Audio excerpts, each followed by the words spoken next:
Bismillahirrahmanirrahim. Alhamdulillahirabbil alamin. Wassalatu wassalamu ala asyrafil anbiya'i wal mursalin sayyidina wa habibina Muhammad wa ala alihi wa sahbihi ajma'in.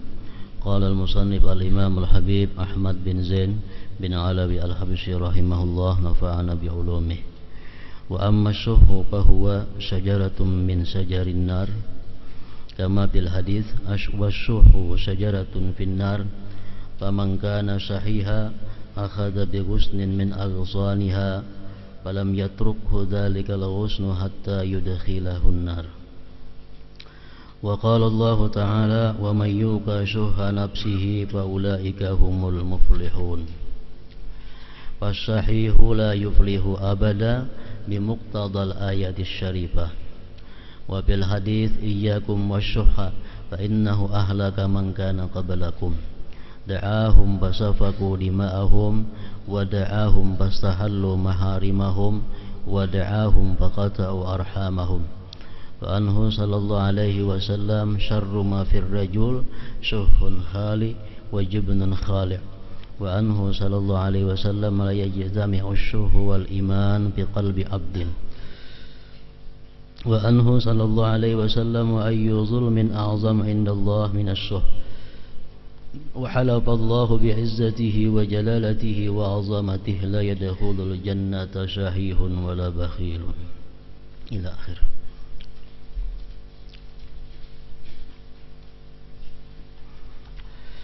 Makna daripada kalam Al-Allamah Al-Habib Ahmad bin Zain bin Alawi Al-Habsyi rahimahullah wa nafa'ana bi ulumihi. Adapun kikir, ia merupakan salah satu pohon neraka. Sebagaimana telah disebutkan dalam sebuah hadis, wasyuhu sajaratun pinnar faman kana sahiha akhadha bi ghusnin min alsaniha falam yatrukhu dhalika al-ghusnu hatta yudkhilahu an-nar. Kikir adalah sebuah pohon di neraka. Barang siapa kikir berarti dia telah memegang salah satu dahannya, dan dahan itu tidak akan melepaskannya hingga memasukkannya ke dalam neraka. Oleh karena itu Rasulullah sallallahu alaihi wasallam seringkali berdoa, Allahumma inni a'udzubika min syuhhi nafsi wa israbiha wa wasawisiha. Itu doa yang seringkali dibaca Rasulullah. Allahumma inni a'udzubika minasyuhhi. Ya Allah, aku berlindung dengan Engkau daripada sifat syuh, sifat kikir. Min syuhhi nafsi, daripada kikirnya diriku. Karena kikir adalah barang neraka.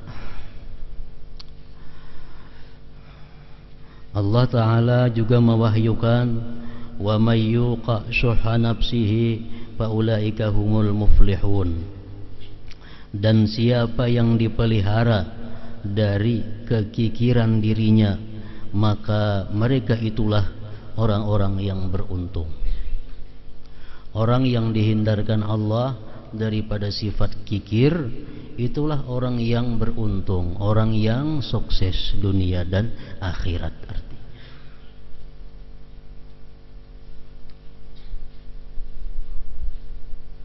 Ayat di atas menjelaskan bahwa seseorang yang kikir tidak akan pernah beruntung selama-lamanya.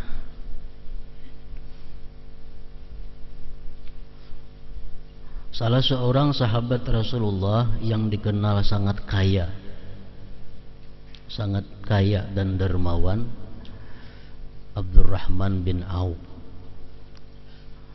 Ini salah seorang sahabat yang 10 dijamin Rasulullah masuk surga, Abdurrahman bin Auf. Beliau ini adalah orang Mekah. Kemudian setelah Rasulullah hijrah ke Madinah, umpat juga hijrah Abdurrahman bin Auf ini. Abdurrahman bin Auf ini asalnya bukan seorang yang kaya, tetapi orang yang sangat miskin, orang yang kada mempunyai apa-apa, hijrah ke Madinah. Di Madinah pun awal mulanya Abdurrahman bin Auf ini adalah hanya 4 orang karena kada berisi modal. Akhirnya Allah Subhanahu wa taala memberikan kekayaan yang melimpah ruah kepada Abdurrahman bin Auf ini dalam waktu kada lebih daripada sekitar 10 tahunan. Harta Abdurrahman bin Auf itu sudah kada muat kota Madinah menampungnya. Jadi Abdurrahman bin Auf ini berisi unta, amun dikumpulkan di Madinah kada muat Madinah itu. Madinah itu ganal pada berapa ini kira-kira. Jadi amun diandaki unta Abdurrahman bin Auf kada muat menampungnya.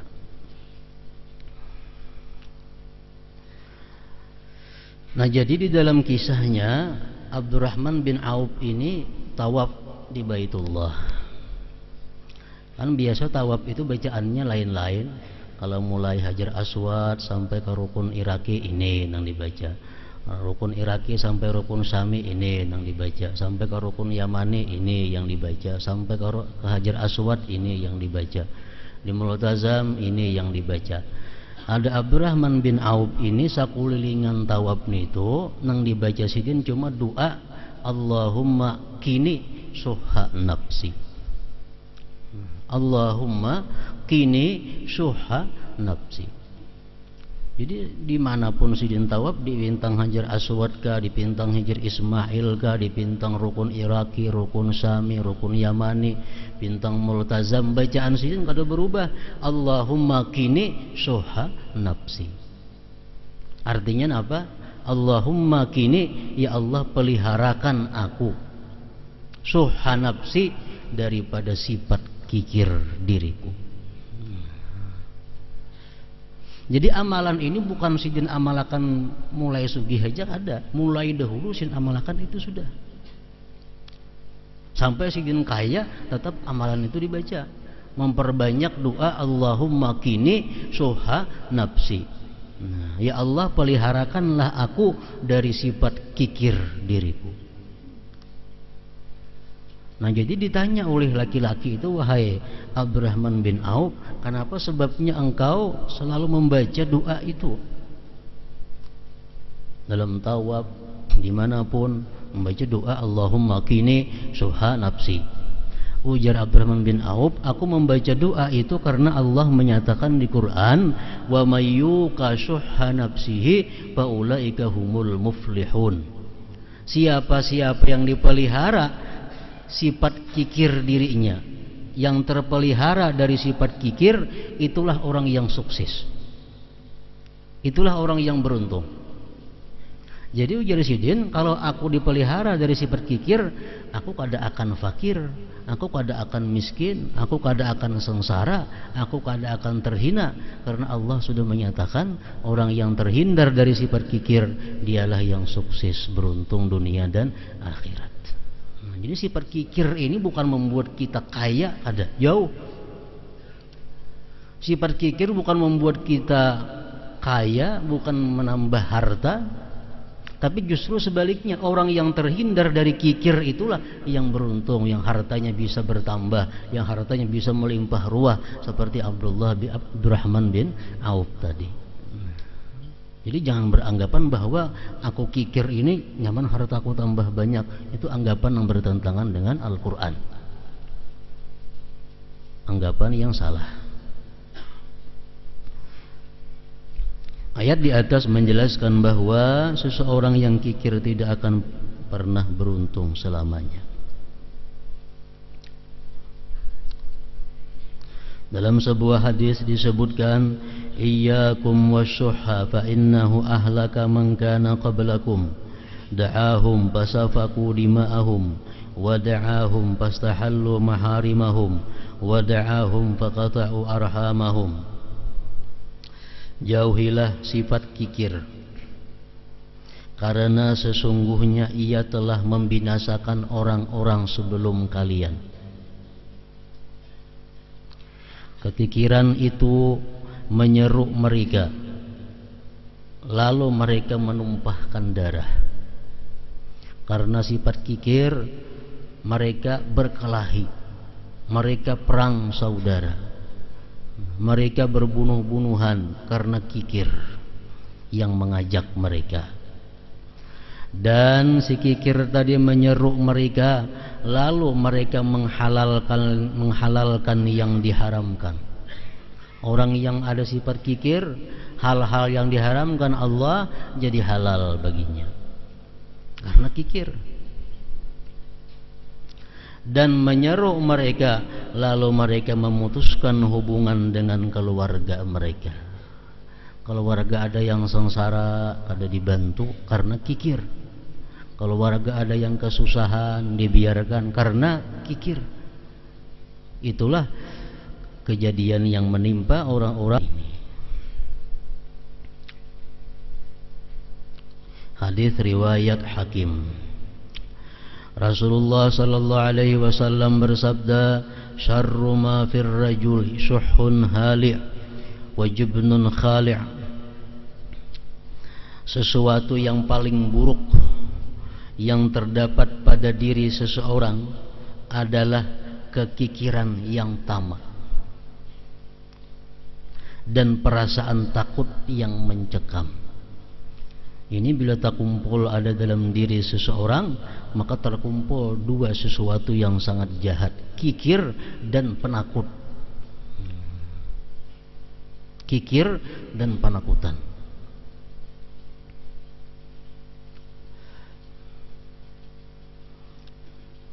Artinya apa? Orang yang jihad fisabilillah, berjuang menegakkan agama Allah ini di zaman dahulu, di zaman Rasulullah itu adalah orang pemurah dan orang berani. Ada nang kada berani, cuma pemurah. Nah dia umpat membantu Rasulullah dengan harta banyak, harta bendanya. Walaupun kada berani umpat perang, cuma habis-habisan dia membantu hartanya. Ada orang nang pemalar, cuma inya berani, sehingga setiap perang pasti dia ikuti. Nah ini ada juga baiknya. Kalau sudah kedua-duanya, mana kada membantu, kada mau pula umpat berperang. Nah ini nang sejahat-jahat nang ada pada dalam diri seseorang. La yajtami syarru ma fir rajul syuhun hali'un wa jubnun khali'.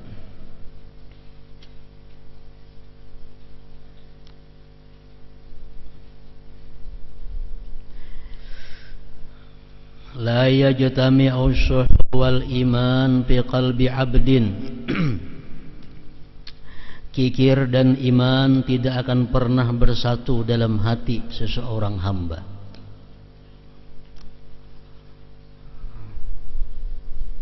Jadi artinya kalau orang itu kikir, berarti dia imannya di bawah. Kalau orang itu imannya di atas, kikirnya di bawah. Sejajar antara iman lawan kikir dalam hati kada mau. Kalau orang itu imannya kuat, pemurah. Orang imannya lemah, kikir. Nah, jadi kikir dan iman itu kada mau berkumpul di dalam hati seorang hamba. Hadis riwayat Nasa'i. Wa ayyu zulmin a'zamu 'indallah minasy-syuhhi.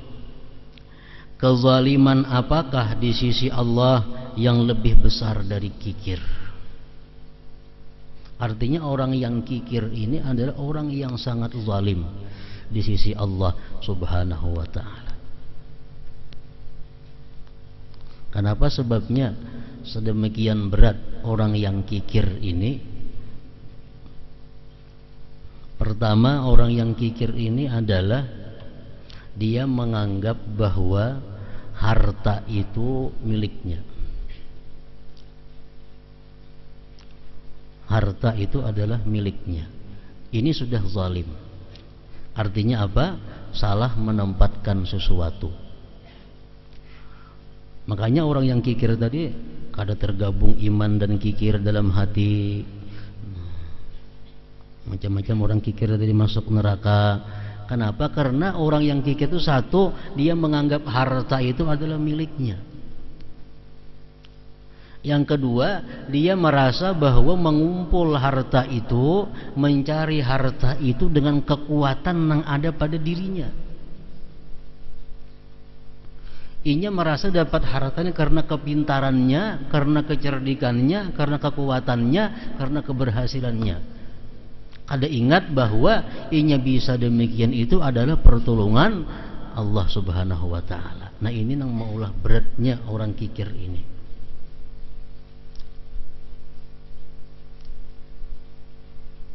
Kada merasa bahwa harta yang ada itu adalah merupakan titipan dari Allah Subhanahu wa taala yang nantinya akan dipertanggungjawabkan di hadirat Allah. Kalau harta ini milik kita, kita kada akan dihisap lagi mati. Kita kada akan dimintai pertanggungjawaban. Kalau harta ini ampun kita bujur. Tapi dalam Quran, dalam hadis menyatakan bahwa setiap orang itu akan dihisap, akan ditanya di mana ikam dapat harta itu, kayak apa ikam cara penggunaannya, kemana mengarahkannya. Berarti harta itu kada ampun kita. Nah, kalau ampun kita, harta itu kada dihisap lagi oleh Allah, kada ditanya lagi. Nah, orang yang kikir ini merasa bahwa harta itu adalah miliknya dan ia dapatkan dengan kekuatan yang ada pada dirinya. Nah, ini nang maulah orang kikir ini dianggap Allah yang paling zalim. Wa ayyu zulmin a'zam indallah minasyuh. Kezaliman apakah di sisi Allah yang lebih besar dari kikir?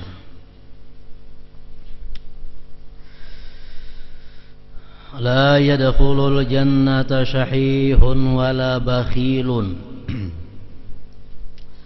Hadis Nabi lagi menyatakan tidak akan masuk surga orang yang kikir dan tidak pula orang yang bakhil.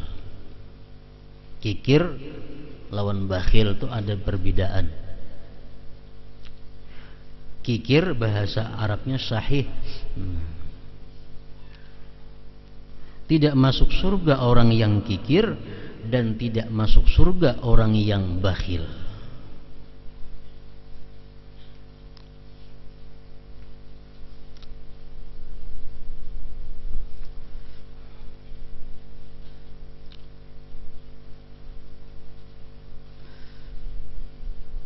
Abdullah bin Amr berkata, kikir asyuh lebih buruk daripada bakhil, lebih hina daripada bakhil.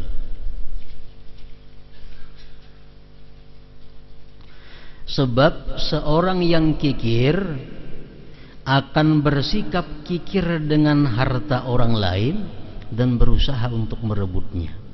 Di samping itu dia juga kikir terhadap apa yang dia miliki dan tidak mau menyedekahkannya.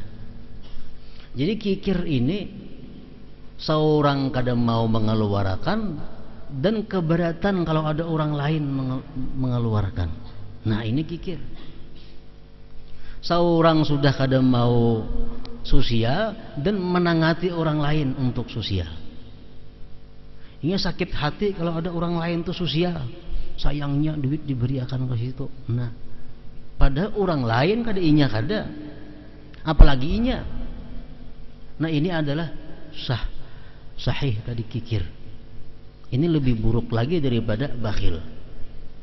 Inya sudah kadang mau berbuat sosial, inya sudah kadang mau bersedekah, dan inya mengajak kepada orang lain supaya jangan bersedekah. Orang lain nang bersedekah, orang lain nang sosial disambati. Agak benar itu ria. Ini orang kikir. Orang ada sosial, ria. Padahal kan ria. Seorang pun apa? Nah, artinya kada nyaman melihat orang itu menyedekahkan hartanya. Sayangnya. Nah, ini paling berat sudah kikir ini.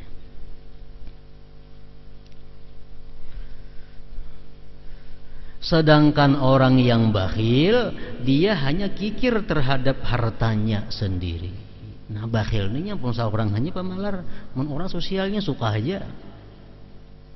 Ya orang nyumbang, malaran aku kada ajarnya. Ini orang bakhil. Orang lain boleh aja menyumbang, asalnya jangan. Ini adalah bakhil.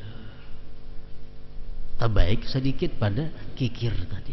Cuma sama kedua-duanya jar Nabi la yadkhulul jannah, pada masuk surga.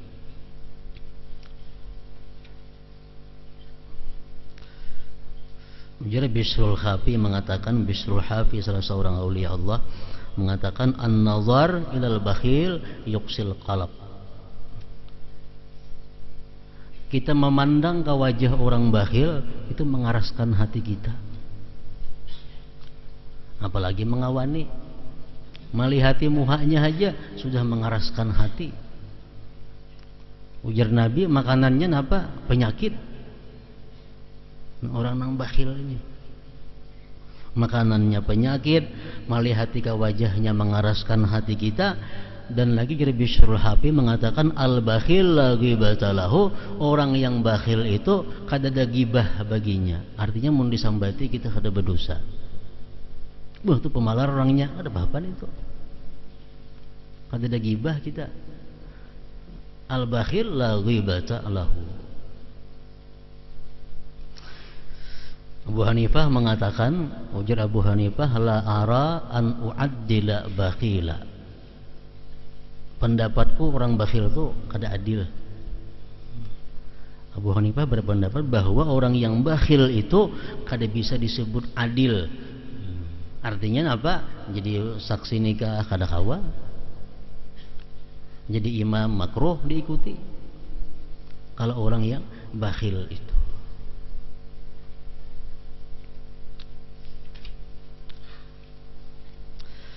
Dalam satu hadis Rasulullah sallallahu alaihi wasallam mengatakan, yang artinya, ujar Nabi kita, Allah Subhanahu wa taala marah kepada 3 sesuatu.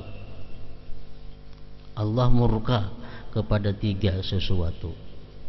Dan Allah lebih murka lagi apabila 3 sesuatu itu dilakukan, dikerjakan oleh orang yang 3. Yang pertama, Allah marah benci kepada kefasikan. Allah benci kepada pelanggaran hukum-hukum Allah. Dan Allah sangat marah, lebih marah lagi apabila yang melanggar hukum Allah ini orang yang sudah berusia 40 tahun ke atas. Allah marah dengan minum arak. Allah marah dengan perjudian, perzinahan, ghibah dan lainnya. Tapi Allah lebih marah lagi kalau dilakukan oleh orang yang sudah di atas 40 tahun umurnya. Karena orang di atas 40 tahun itu artinya sudah taparak habis daripada yang ada. Orang yang sudah umur 40 ke atas itu lebih banyak yang dilalui sudah daripada yang tersisa. Yang kedua, Allah marah akan kesombongan. Allah marah kalau hamba-hambanya ini sombong. Tapi Allah sangat marah, bersangatan marah kalau yang sombong ini adalah orang yang fakir. Mana fakir, mana sombong. Allah sangat marah kalau yang fakir ini pulang sombong. Yang ketiga, Allah marah dan benci kepada kebakhilan. Dan Allah sangat marah, sangat murka kalau yang bakhil ini adalah orang yang kaya. Orang yang kaya. Allah Subhanahu wa taala cinta kepada 3 sesuatu, menyukai 3 sesuatu, dan sangat cinta Allah kepada orang yang 3 yang melakukan itu. Pertama, Allah cinta ketaatan. Allah cinta orang-orang yang taat kepadanya.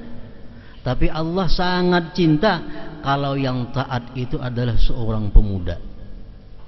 Orang pemuda.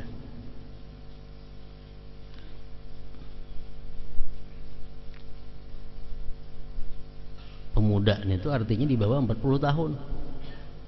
Umur 35 masih muda.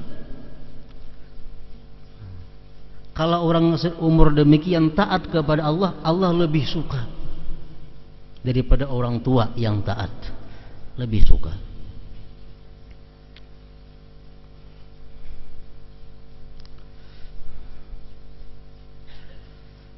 Yang kedua, Allah Subhanahu wa taala mencintai tawadhu.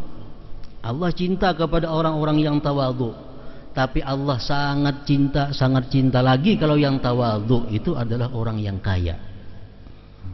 Orang yang kaya. Mana kaya? Tawadhu.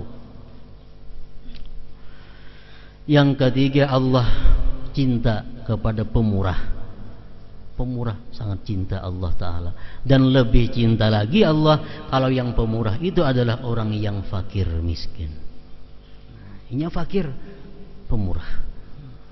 Pemurah itu jangan diartikan nilainya. Kalau orang bisa duit 10.000 rupiah, inya wani bersedekah 5.000, itu sosial tinggi, sudah orang itu pemurah.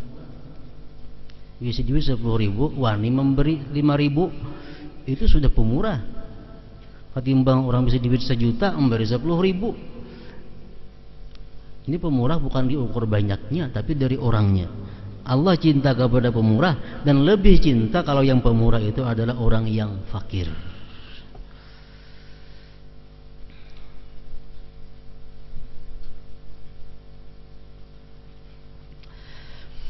Bakhil adalah perasaan berat hati untuk menafkahkan yang wajib dengan syarat atau sebab kehormatan. Ini pengertian bakhil ini kadang-kadang mengambang kayak apa pengertian bakhil itu.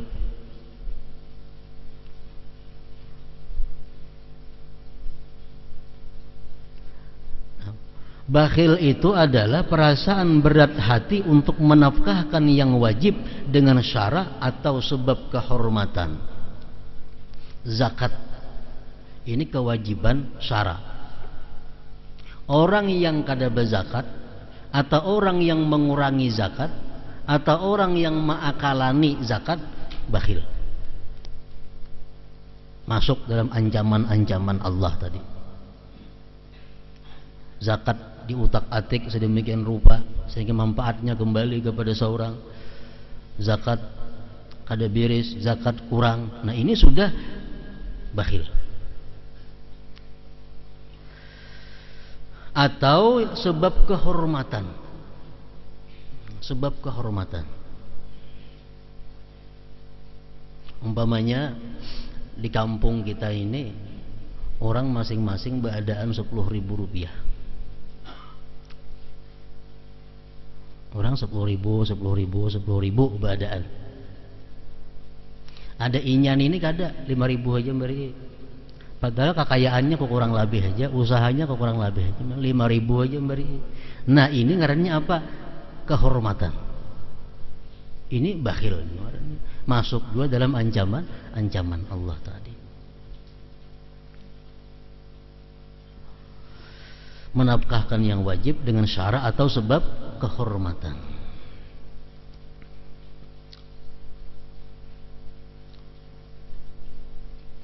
Mulai pasar umpamanya kasih ini, nah bebica 5.000, itu sudah normal. Fakir miskin bila bebica ke pasar 5.000, nya ada 4.000 yang beri. Kikir nih orang bakhil. Kenapa? Melanggar kehormatan. Melanggar kehormatan.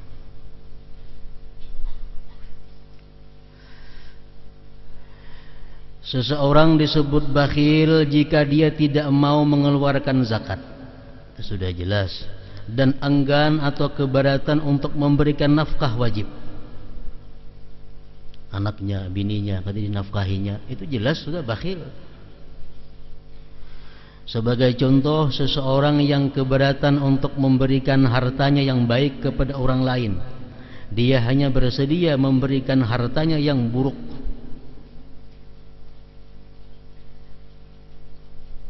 Ini sudah termasuk orang bakhil. Ini mau aja memberi, cuma yang paling buruk diberiakannya. Ini sudah termasuk golongan bakhil. Ibarat duit itu dipilih, nah, Nama pina rabit siapa enggak nah untuk duitnya nang rabit ini. Nang seorang ada 7 lagi melihat sudah. Itu masuk bakhil. Seseorang yang keberatan untuk memberikan hartanya yang baik kepada orang lain, dia hanya bersedia memberikan hartanya yang buruk, yang buruk. Dan contohnya adalah seseorang yang meneliti hartanya dan kemudian menyedekahkan yang terburuk darinya. Baju yang sudah hilang buan hanya diberikan, sudah rantasan hanya diberikan. Dipilihi lemari mana pina rantas pina kubas hanya diberikan. Nah ini bakhil.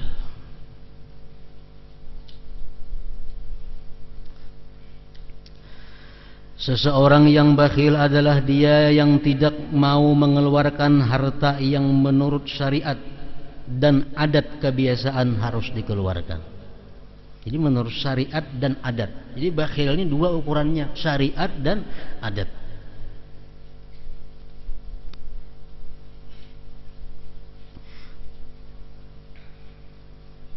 Orang yang menyimpan hartanya dan membiarkan agama dan kehormatannya ternodai adalah orang kikir yang dicela. Ini biar kita sambat orang pemalar kada jadi masalah. Yang penting duit jangan keluar. Sekampungan orang madakan kikir ada tahu-tahunya. Yang penting duitnya jangan keluar. Ini orang yang rela mengorbankan kehormatannya demi menjaga hartanya.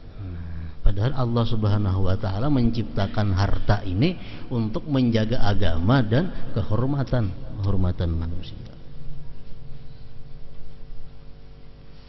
Di hadapan Rasulullah sallallahu alaihi wasallam pernah dipuji seorang perempuan. Ini sahabat-sahabat memuji ada seorang perempuan di Madinah, orangnya sawamah, puasa. Wa qawwamah, dan perempuan ini suka beribadah malam beribadah, siang puasa perempuan ini. Cuma wahai Rasulullah, inya nih orangnya pemalar. Kalau beribadah nomor 1, cuma illa anna fiha bukhla, tetapi dia pemalar. Ujar Nabi kita menjawab, fama khairuha idza. Kalau kayak itu kan ada baiknya perempuan itu. Kalau kayak itu kan ada baiknya perempuan itu.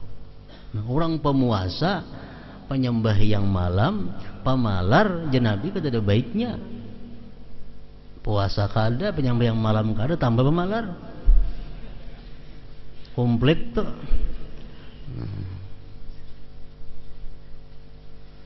Jadi perempuan itu jadi Nabi kan ada baiknya walaupun dia sawamah, walaupun dia qawwamah.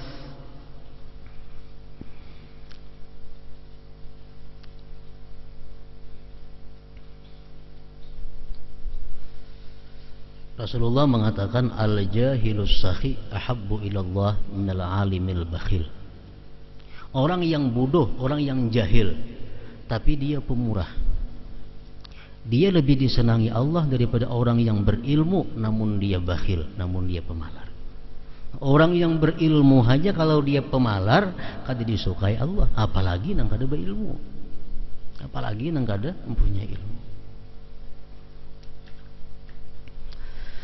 Orang yang telah menunaikan kewajiban agama dan kehormatan yang lain yang layak dengannya. Orang yang telah menunaikan kewajiban agama dan kehormatan yang layak dengannya, maka sungguh dia telah keluar dari sifat bakhil. Zakat biris,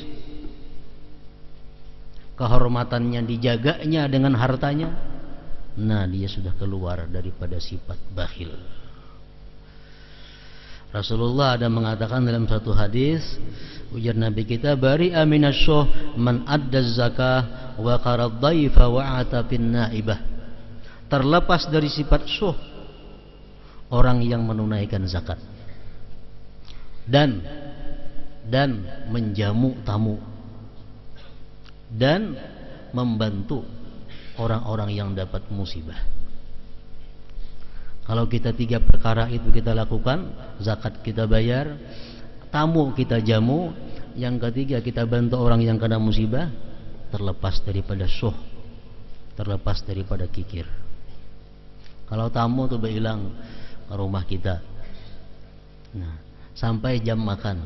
Kan adat makan batang hari makan. Nah, lalu kita kadang memberi makan ini lawan tamu nih, bakhil. Kenapa? Melanggar hukum adat. Surungian apa nah ada. Tamu datang ke tempat kita pas di mana kebiasaan kita makan. Nah, tamu ini ada jamu. Kalau kita kadang menjamu, kita hakun belapar parut berdudi kaina makan hendak bulik supaya bulik tamu dahulu. Bakhil itu menyiksa diri ngarannya. Kadang bulik akan tamu hanya makan.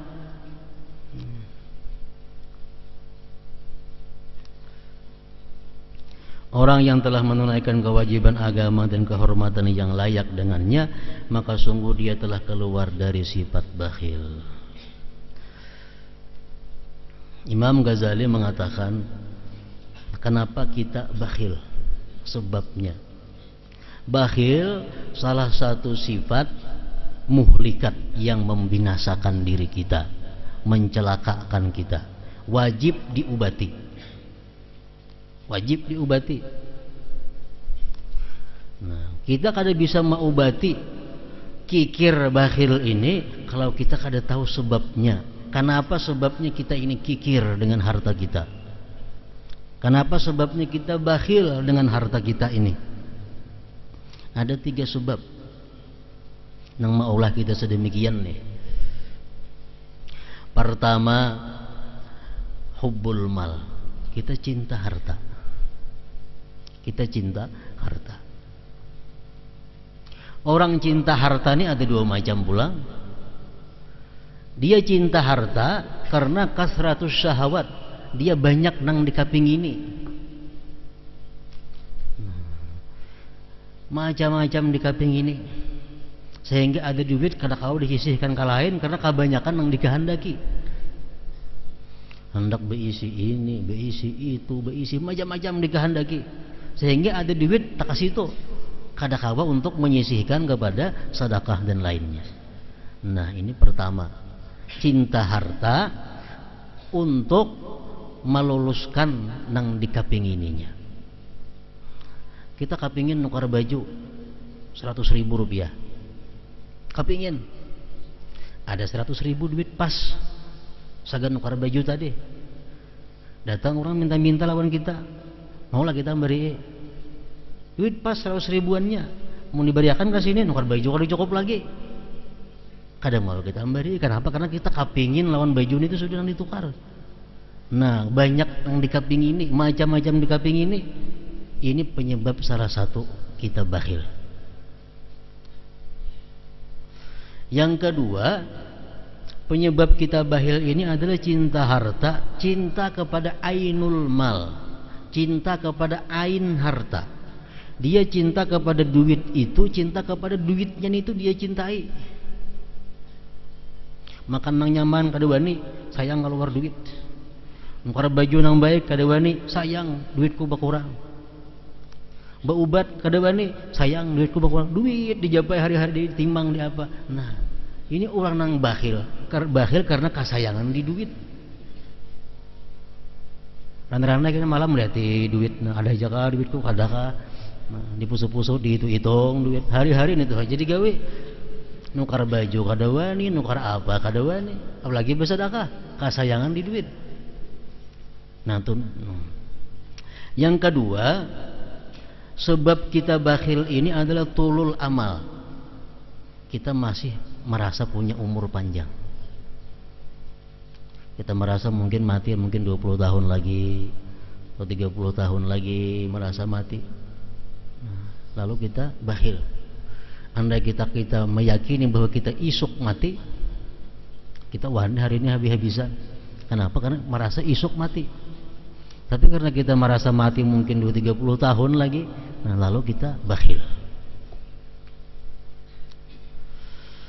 Yang kedua daripada tulul amal ini adalah aulad, anak.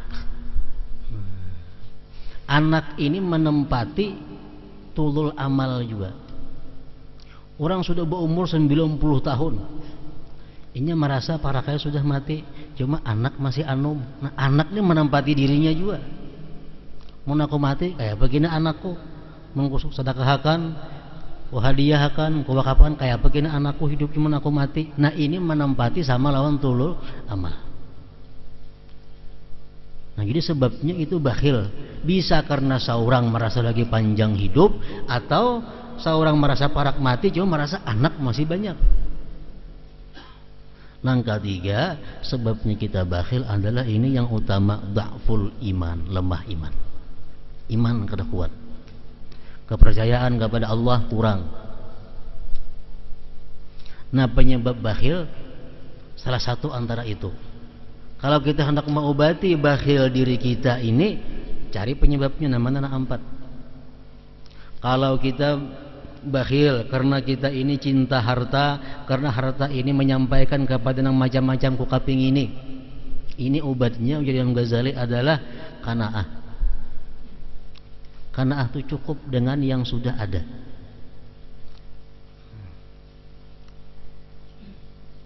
Karena ini meringankan hisab di akhirat. Yang kedua, kalau kita karena penyakit bakhil, karena kita sayang lawan duit tadi, kita pikirkan duit ini adalah sagan awak.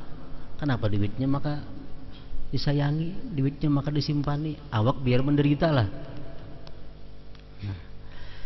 Yang ketiga, kalau kita bakhil karena anak, nah ini yang berat. Orang yang bakhil karena anakku kena kayak apa mun aku mati, ini orang yang kurang percaya dengan Allah Subhanahu wa taala. Orang kada percaya, padahal anak itu diciptakan oleh Allah. Bukan kita maulah anak. Anak itu ciptaan daripada Allah. Allah dalam Quran mengatakan kami menciptakan, kami yang memberinya rezeki.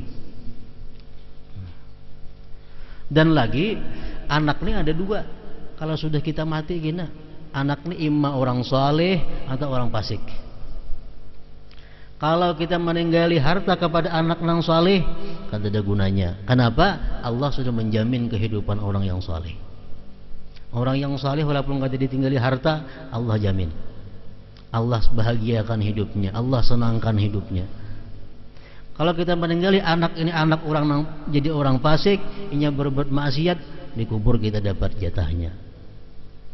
Ini anak nih sudah tahu fasik orangnya, ditinggali warisan, kita menyiksa ke seorang ini nih, pajang menyiksa ke seorang. Nah, jadi artinya mencintai anak itu disuruh, tapi jangan sampai mencintai anak itu membuat kita ini bakhil, membuat kita melanggar hukum Allah Ta'ala.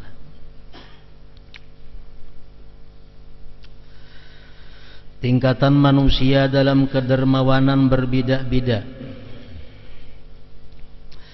Di antara mereka ada yang memberikan hartanya tidak dengan senang hati, maka tidaklah dia seorang yang dermawan, tapi dia sudah terhindar daripada bakhil. Orang yang memberikan harta tapi kada senang hati, terhindar daripada bakhil. Orang ini sosial, nah sosialnya, cuma inya ria, inya ini kada bakhil, ria aja dosanya. Inya menghambur duit dengan ada tujuan supaya dipuji orang, supaya disanjung orang. Inya selamat daripada bakhil, urusannya ria aja lagi semacam.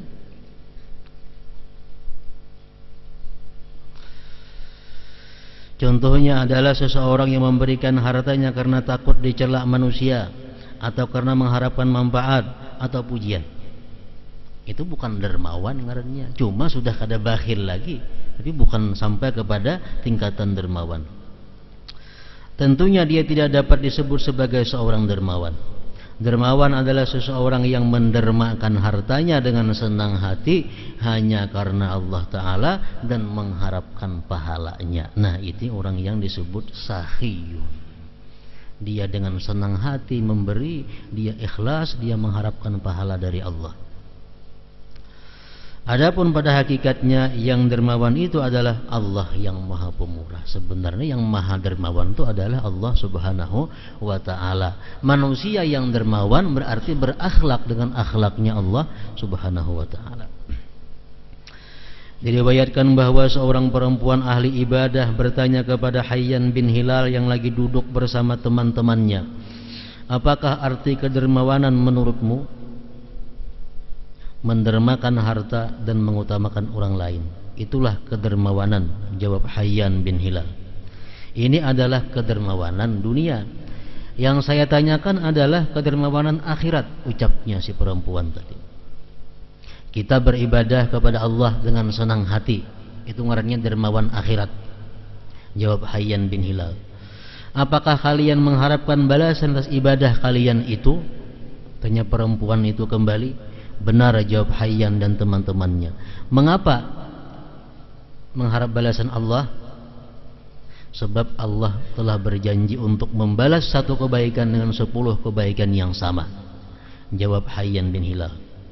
Kalau demikian, bagaimana kalian dapat disebut dermawan? Kalau masih mengharap balasan Allah, buat apa disebut dermawan? Dermawan itu orang yang kadang mengharapkan balasan dari siapa juga pun. Kedermawanan menurutku adalah jika kalian menyembah Allah dengan penuh kenikmatan, merasakan kelezatan ibadah, merasa senang dan tidak mengharapkan balasan, sampai Allah sendiri yang memperlakukan kalian sesuai kehendaknya. Tidak malukah kalian mengharapkan balasan atas apa yang kalian kerjakan? Sikap seperti ini untuk urusan dunia saja buruk, apalagi untuk urusan akhirat, ucap perempuan tersebut. Jadi manusia dermawan dunia, orang yang memberikan sesuatu dengan senang hati tanpa mengharap balasan apapun, hanya diserahkan kepada Allah. Seorang perempuan ahli ibadah lainnya berkata, kedermawanan menurutku adalah kerelaan untuk mengorbankan jiwa. Imam Al-Muhasibi berkata, kedermawanan di dunia ini adalah jika engkau korbankan dirimu untuk Allah Ta'ala dengan senang hati tanpa paksaan dan tidak pula mengharapkan balasan. Jika engkau masih mengharapkan balasan pahala tetapi pasrah kepada pilihan Allah untukmu, maka engkau juga disebut seorang yang dermawan. Rasulullah SAW bersabda, inna hadad din irtadaituhu li nafsi wa la yuslihahu illa as-sakha wa husnul khuluq fa akrimuhu bihi ma mastata'tum. Sesungguhnya agama ini kuridai untuk diriku. Tidak ada yang mampu untuk menjadikannya agama itu baik kecuali kedermawanan dan keindahan budi pekerti. Oleh karena itu, dengan semampu kalian muliakanlah agama ini dengan keduanya. Hadis riwayat Daraqutni. Ma jabalallahu waliyan illa 'ala as-sakha wa husnil khuluq. Allah tidak mentabiatkan seorang wali kecuali atas sifat dermawan dan akhlak yang baik. Bersedekah, berwakaf, berhadiah, berapa? Mana baiknya? Terang-terangan dan tersembunyi. Nang tersembunyi itu lebih baik, nang terang-terangan baik, kecuali bagi orang yang ulama. Kecuali orang ulama, orang panutan, ini bagi mereka lebih afdal terang-terangan. Kenapa? Satu, supaya dituruti. Nang kedua, supaya ulama jangan dicap orang bakhil. Jadi ulama itu kalaupun ada bersedekah rahasia sembunyi, tapi tetap diutamakan lebih banyak sedekah yang zahir, sedekah yang nampak.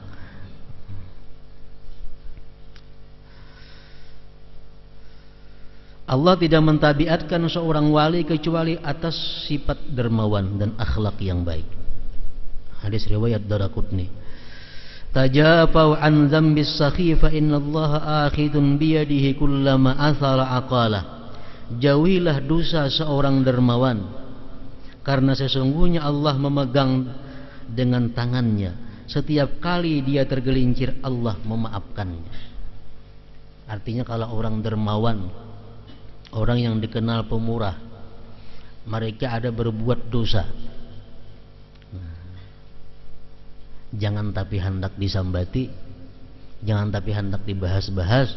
Kenapa? Karena orang dermawan ini bila mereka berbuat dosa, Allah cepat menariknya. Allah cepat membawanya kepada jalan yang benar. Karena kita menyambati dosanya, inya sudah tobat, dan benar dosanya. Menyambati dosa orang yang sudah tobat itu berat. Jadi kalau orang dermawan itu berbuat dosa, hati-hati, jangan hendak disambati. Karena Allah memegang tangan orang yang dermawan ini, bila mana tergelincir dia akan menariknya. Nabi Zakaria pernah bertanya kepada iblis. Jadi Nabi Zakaria, siapa manusia yang paling kau sukai hai iblis, dan siapa yang paling kau benci? Ujar iblis, yang paling kusukai manusia itu adalah al-mu'min bakhil. Orang mukmin tapi bakhil, itu kawanku. Paling kusukai, ujar iblis. Kenapa? Bujurnya beriman, bujurnya ahli ibadah, cuma bakhil. Kan bakhil ini bisa berdusta, karena asal hartanya selamat, bisa mengangkat pun orang, bisa mengurangi timbangan, mengurangi takaran, bisa menyembunyikan aib barang jualan. Karena bakhilnya. Jadi walaupun dia ahli ibadah, tapi dia bakhil, itu paling kusukai.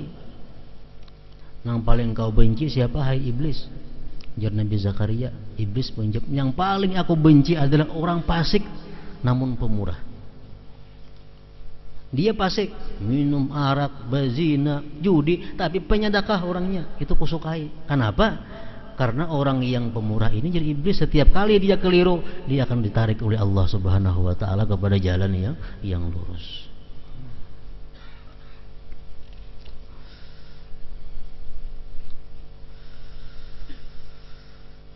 Diriwayatkan bahwa Allah mewahyukan kepada Nabi Musa alaihi salam, jangan engkau bunuh As-Samiri sebab dia seorang yang dermawan.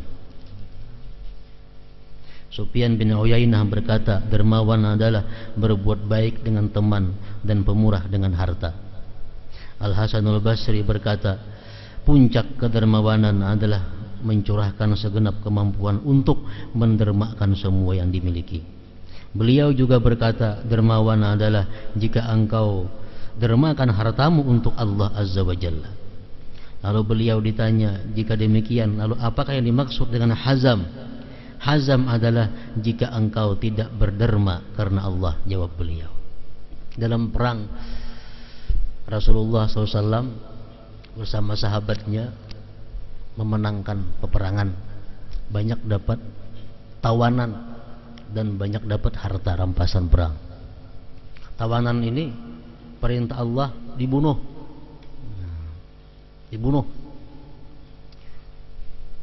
Kecuali Saikong yang dibunuh.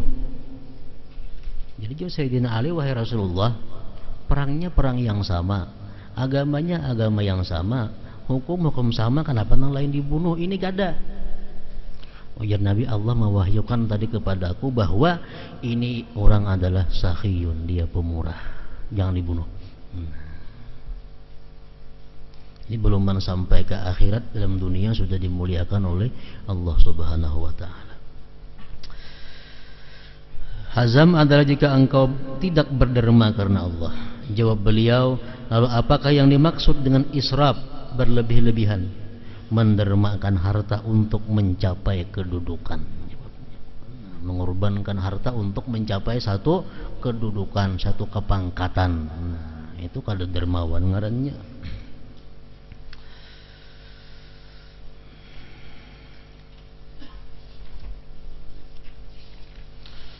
Hadratin Nabi sallallahu alaihi wasallam, al-Fatihah.